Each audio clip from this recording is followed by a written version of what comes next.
मोहम्मद को डरा कर देख लिया, धमका कर देख लिया, अब समझौता करते हैं।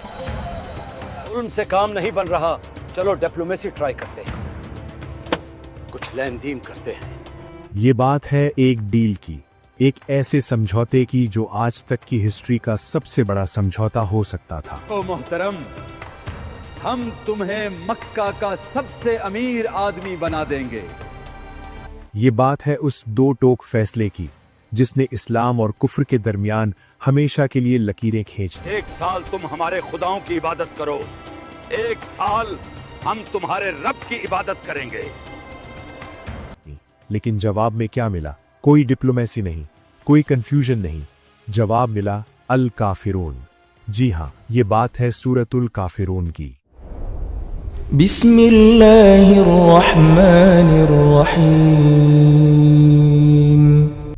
अक्सर जब हम नमाज पढ़ते हैं तो हम में से ज्यादातर लोग सूरतुल काफिरून ही मुंतखब करते हैं। क्यों?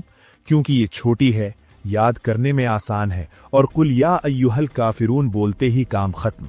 शायद इसी वजह से ये सूरत हमारी जुबान पर तो है, लेकिन इसका वजन हमारे दिलों पर नहीं है। हमें लगता है ये सूरत सिर्फ गैर मुस्लिमों के लिए है, लेकिन क्या आप जानते हैं कि नबी करीम सल्लल्लाहु अलैहि वसल्लम इसे चौथाई कुरान, 1/4 ऑफ द कुरान के बराबर मानते थे। रसूल अल्लाह सल्लल्लाहु अलैहि वसल्लम हर रात सोते वक्त इसे क्यों पढ़ते थे? हवाला तिर्मिजी 3403। इसे शिर्क से बरात यानी आजादी कहा गया है। और वो कौन सा वाकया था जिसने अल्लाह को इतने जलाल मिला दिया कि ये अल्फाज उतारने पड़े? जानेंगे इस वीडियो में। मक्का का माहौल गर्म था। मोहम्मद को डरा कर देख लिया, धमका कर देख लिया, अब समझौता करते हैं।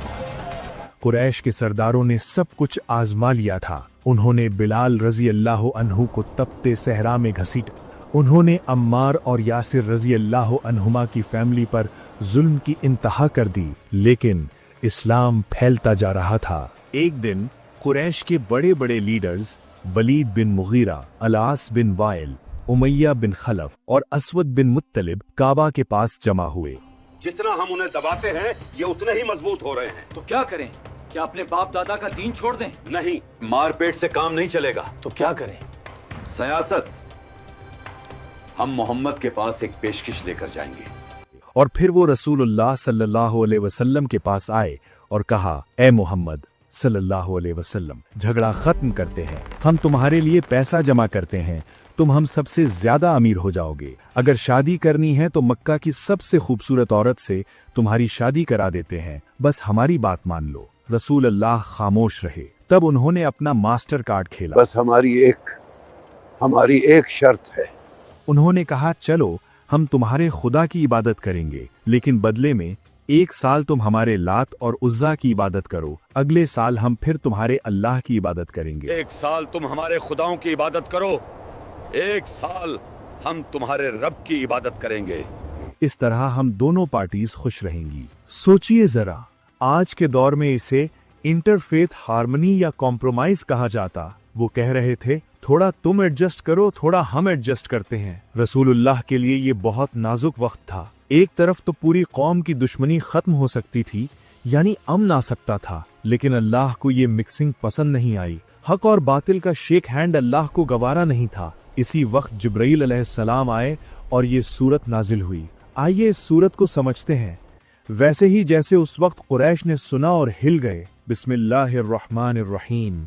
कुल या अय्युहल काफिरून, कह दीजिए ए काफिरों। नोट करें, अल्लाह ने ये नहीं कहा कि ए मोहम्मद आप इनसे कहे। अल्लाह ने कहा कुल, कह दीजिए, यानी ए नबी आप अपनी तरफ से नहीं बोल रहे, ये मेरा हुक्म है, इन्हें काफिर कहकर पुकारो। इस वक्त कोई डिप्लोमेसी नहीं, सीधा मुखातब किया गया। तुम वो हो जिन्होंने सच को छुपाया है। ला अअबुदु मा ताबुदून, मैं इबादत नहीं करता उसकी जिसकी इबादत तुम करते हो, यानी हाल और मुस्तकबिल दोनों। मैं आज भी नहीं मानता और कल भी नहीं मानूंगा। तुम्हारे पत्थर, तुम्हारे बुत मेरे लिए कुछ नहीं है। वला अंतुम आबिदून मा आबुद, और न तुम इबादत करने वाले हो उसकी जिसकी मैं इबादत करता हूँ। यहाँ अल्लाह ने उनके दिलों का हाल बता दिया कि तुम्हारी ये ऑफर झूठी है, तुम वाकई अल्लाह को नहीं मानना चाहते, तुम सिर्फ एक सियासी डील कर रहे हो।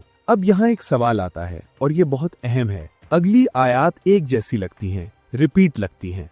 वला अना आबिदुम मा अबदतुम वला अंतुम आबिदून मा आबुद। लोग सोचते हैं ये तकरार क्यों है। सुनिएगा, पहले हिस्से में बात हुई माँ, जिसकी इबादत की जा रही है, यानी जिसकी हम इबादत करते हैं वो अलग है। मेरा खुदा और है, तुम्हारा खुदा और है। दूसरे हिस्से में बात हो रही है तरीके की। अगर तुम अल्लाह को मान भी लो लेकिन तुम्हारा तरीका शिर्क वाला है तो वो इबादत नहीं है।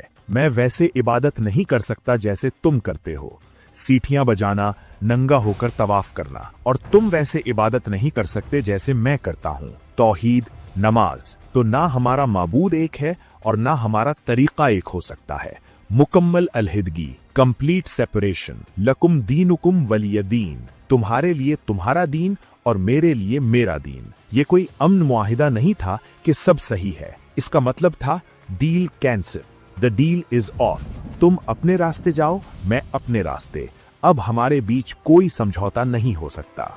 जब ये सूरत मक्का में पढ़ी गई तो कुरैश मायूस हो गए। उन्हें समझ आ गया कि मोहम्मद सल्लल्लाहु अलैहि वसल्लम बिकने वालों में से नहीं हैं। अब आते हैं सबसे जरूरी बात पर। आज ये सूरत हमारी जिंदगी में कहाँ फिट होती है। हम बुतों की पूजा तो नहीं करते, लेकिन हम सोशल कॉम्प्रोमाइज की पूजा जरूर करते हैं। आपने देखा होगा, दोस्तों में बैठे हैं, सब गलत काम कर रहे हैं, शराब पी रहे हैं, गीबत कर रहे हैं, और हम सोचते हैं यार अगर मना किया तो दोस्ती टूट जाएगी, चलो थोड़ा मैं भी हाँ में हाँ मिला लेता हूँ। शादियों में हिंदुआना रस्में, हल्दी मेहंदी की वो रस्में जो शिर्क से मिलती हैं, हो रही हैं। हम जानते हैं ये गलत है, फिर भी कहते हैं चलो खैर है, एक दिन की तो बात है, बरादरी क्या कहेगी।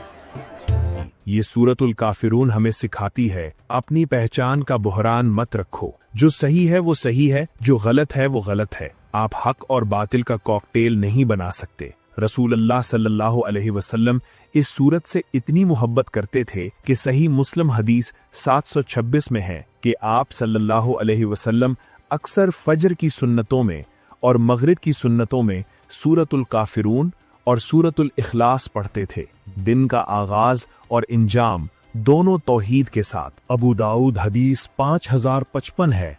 आपने फरमाया जब बिस्तर पर जाओ तो सूरतुल काफिरून पढ़कर सो जाओ, ये शिर्क से बरी यानी आजाद कर देती है। अगली बार जब आप नमाज में कुल या अय्युहल काफिरून कहें तो याद रखिएगा आप उस अजीम इनकार को दोहरा रहे हैं जो मक्का के बाजार में गूंजा था। आप अपनी वफादारी का ऐलान कर रहे हैं कि मेरा सर सिर्फ अल्लाह के आगे झुकेगा, किसी सोसाइटी के प्रेशर या किसी डील के आगे नहीं। उम्मीद करता हूं कि अब जब आप ये सूरत पढ़ेंगे तो आपको वही ताकत महसूस होगी जो सहाबा को होती थी।